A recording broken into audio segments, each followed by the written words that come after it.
Kalau kita tinggal sama keluarga yang satu rumahnya itu ada nenek, pak de, bude, dan bla bla blanya, parenting orang tuanya belum kuat, tapi udah dimasukin parenting neneknya. Baru nikah, terus kena PHK dan lain-lain. Jadi jangan nganggep pernikahan itu.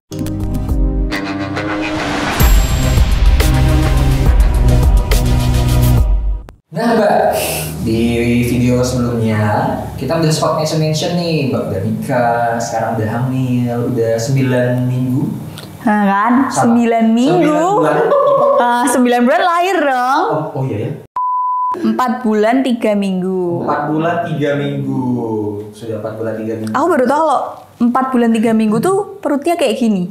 Itu kayak ini enggak ada makanan gitu Mbak? Bukan mas, perutnya kayak biasa aja, tapi aku lebih sering kencang, apalagi kalau habis makan tuh keras banget perutku.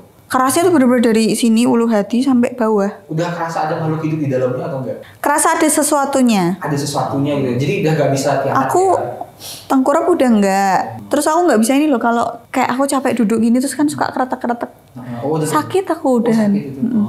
Tapi boleh ngomongnya? Gak tahu. Oh ya, posisi duduk juga kan ada ininya ya, diatur gitu ya, diatur dalam. Katanya nggak boleh delosor gini nih. Aduh, perbaiki kakinya. Gak bisa, aku capek. Oke. Nah, kali ini Mbak, di video ini kan banyak nih teman-teman yang komen nih, teman-teman. Kayak kenal aja. Banyak nih netizen yang komen Mbak. Jadi mereka tuh, Mbak gimana dong buat aku yang nikah muda? Aku pengen nikah kok, teman-teman udah nikah, aku belum nikah. Nah, untuk orang-orang, saudara-saudara, dan teman-teman, termasuk aku sih Mbak, yang belum menikah, terus kebelet nikah, apa tuh kata-kata dari Mbak, mungkin pesan-pesan dari Mbak, atau yang udah Mbak pelajari selama ini, karena kan Mbak lordnya kami, jadi kami perlu belajar dari Lord. Kita sharing aja ya, apa yang sudah aku lalui. Kalian kan pasti banyak melihat berita-berita yang sekarang beredar. Pertama itu kasusnya penyanyi itu siapa jenengnya? Firaun. Tersalah lagi kita nyebutnya. Bahkan yang sudah menikah dan mungkin hijrah bersama, berarti kan bisa dikatakan ketika hijrah bersama itu kan, oh pemikirannya sudah sejalan, tapi kita nggak tahu namanya hubungan rumah tangga, karena kita tidak ada di dalam situ. Ada lagi kasus yang sampai selingkuh berkali-kali udah ketahuan tapi malah nggak kelar-kelar sebelum ke up media, karena urusannya yang sana sultan, jadi kayak ya begitulah gitu kan. Dan lain-lain, dan kasus yang lain-lain. Ada yang cowoknya boti, tapi nutupinnya dengan pernikahan, dan masih banyak lagi. Kalau yang sudah ada di pengalamanku, namanya pernikahan itu, kalau kamu anaknya orang kaya, sugih, menikahnya itu tuh nggak menjadi beban. Tapi mungkin ngatur dirimu sendiri dan egomu sendiri itu yang akan menjadi beban. Bener dong, nikah nggak akan jadi beban karena namanya nikah, kalau kalian pengen ada dream wedding bla bla bla, perlu duit. Jangan kalian udah nggak mikir duit waktu itu.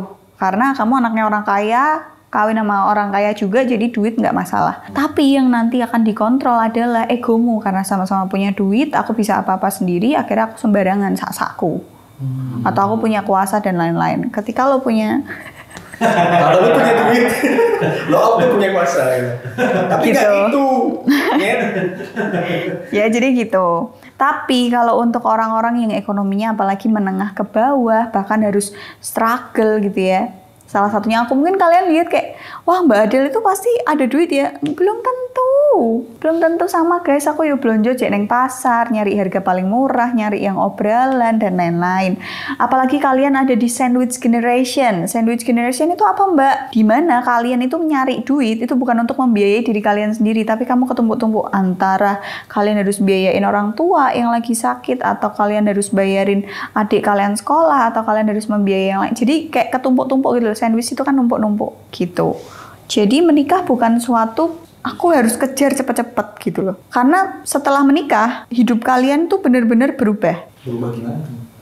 Pertama, berubahnya ini beda-beda.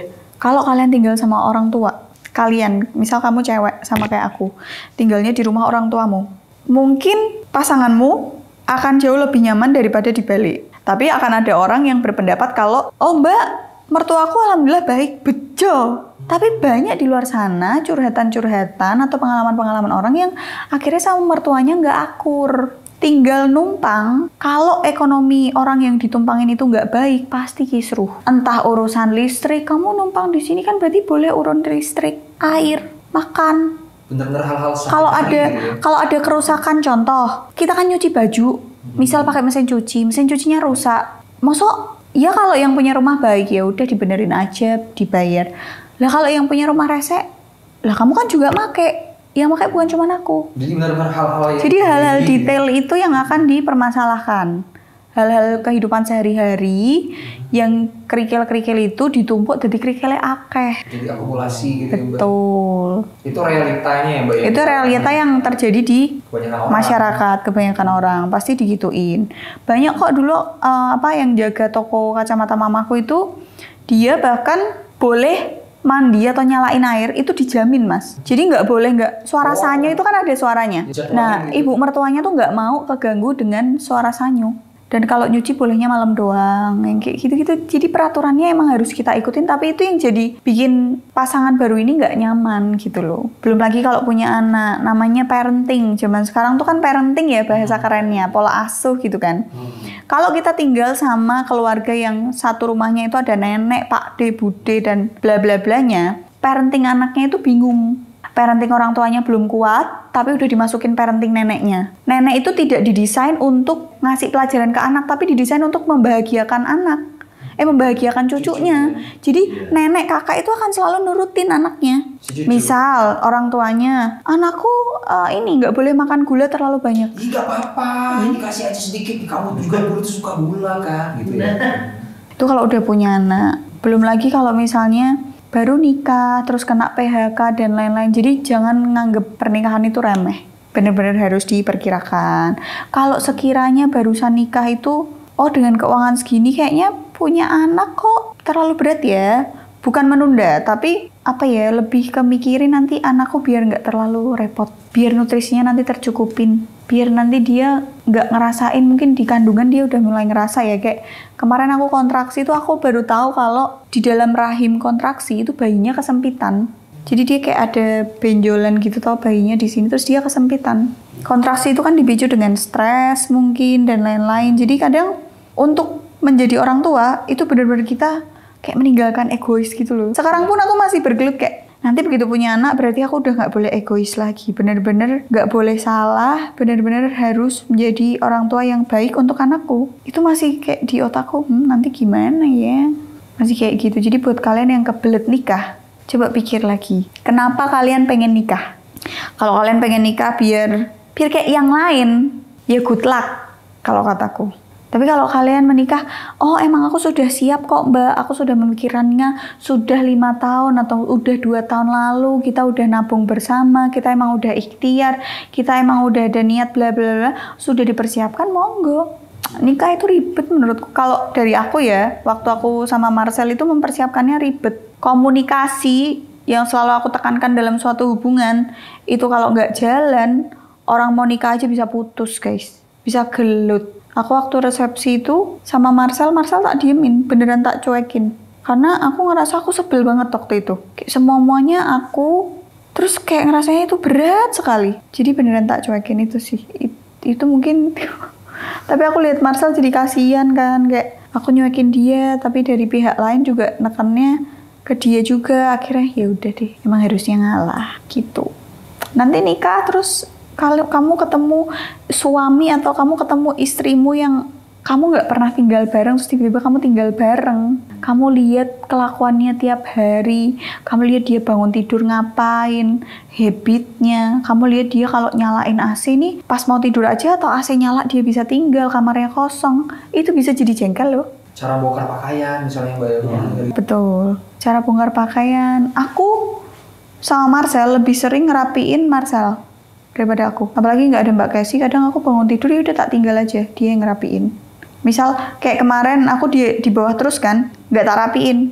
Balik kamar Marcel cuman komennya kayak, ya ampun nggak dirapiin nih, tapi dia sambil ngerapiin. Mungkin karena awal-awal. Kayaknya Marcel emang kayak gitu sih, sweet. Tapi semoga sampai tua begitu ya. Marcel dengar Marcel? Denger lah. Oke, terus pesan-pesan terakhir yang harus dicamkan oleh orang-orang yang kebelet nikah atau yang pengen nikah nih, yang harus dipikirkan ulang atau harus biar mereka makin kuat gitu loh Mbak. Jangan gengsi orang mau nikah, karena rezeki orang nikah tuh pokoknya ada deh guys. jalan hidupnya orang yang udah nikah tuh kadang bisa dibolak-balikin sama Tuhan. Jadi gak usah gengsi ya, kalau lagi di bawah ya usaha biar bisa naik lagi. Kalau lagi di atas ya mawas diri, jangan takabur gitu ya. Itu sih, lebih ke nggak gengsi. Jangan berharap kayak kehidupanku setelah nikah akan baik-baik saja, enggak. Masalahnya justru lebih berat karena apa? Kita sudah naik kelas. Ya dong, sudah lebih dewasa, sebelum nikah sudah dikasih cobaan itu, tapi kita bisa melewati rintangan itu, berarti kan kita ability-nya nambah. Kayak kita udah bunuh minion tuh kan dapat iya, dapat itu bunuh musuh, dapat stack yang gitu-gitu kan. Sama kayak kehidupan. Kok aku nyambungnya ke sono ya? Main kita habis ini, Mbak. Gitu kalau dari aku sih, untuk aku yang pernikahannya masih seumur jagung ya, Jen. Masih kecil ya, berarti berapa bulan aku? Februari, Maret, April, Mei, Juni, Juli.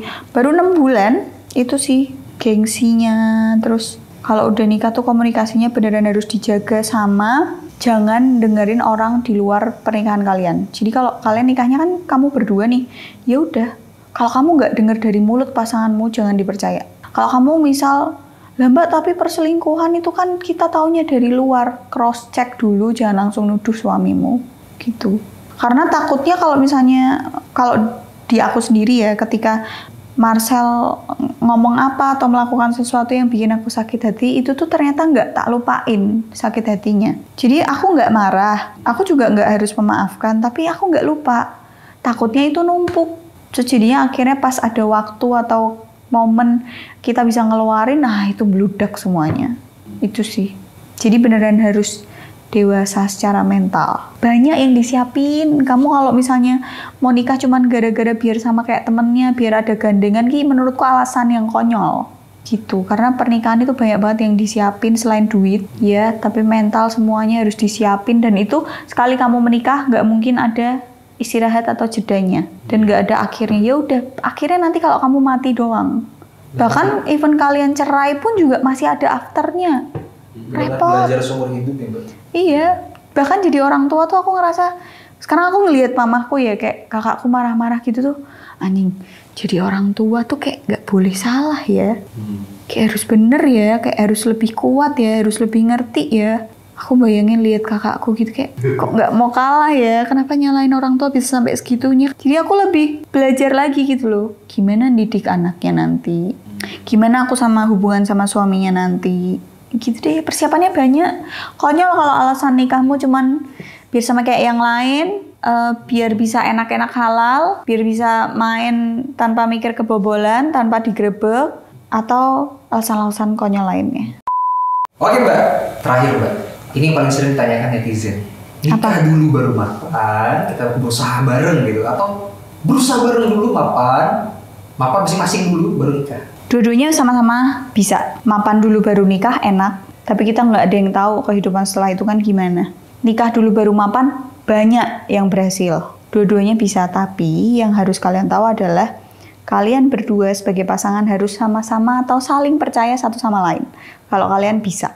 Jadi dua-duanya oke. Mapan dulu sebelum nikah, jadi mapan habis itu nikah, enak. Hidup kalian udah tertata, ngelanjutin hidupnya enak, udah ada pemikiran nanti punya anaknya begini dan lalala dan lain-lain.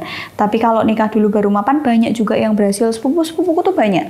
Waktu aku menunda pernikahan itu, sepupu-sepupuku pada bilang, nikah itu ada rezekinya sendiri, orang nikah itu ibadah. Dulu aku habis nikah itu tinggalnya ngontrak, ngemper di kos-kosan, gak punya kamar, pas-pasan, gak makan aja susah. Tapi sekarang gonta-ganti mobil tiap tahun. Gitu, semua gak ada yang gak mungkin, tergantung kitanya. Semua ada jalannya. Iya. Yang penting berjuang berarti Mbak ya, itu kan semuanya itu tetap harus berjuang kan. Tuhan itu kan udah menggariskan ya Mas.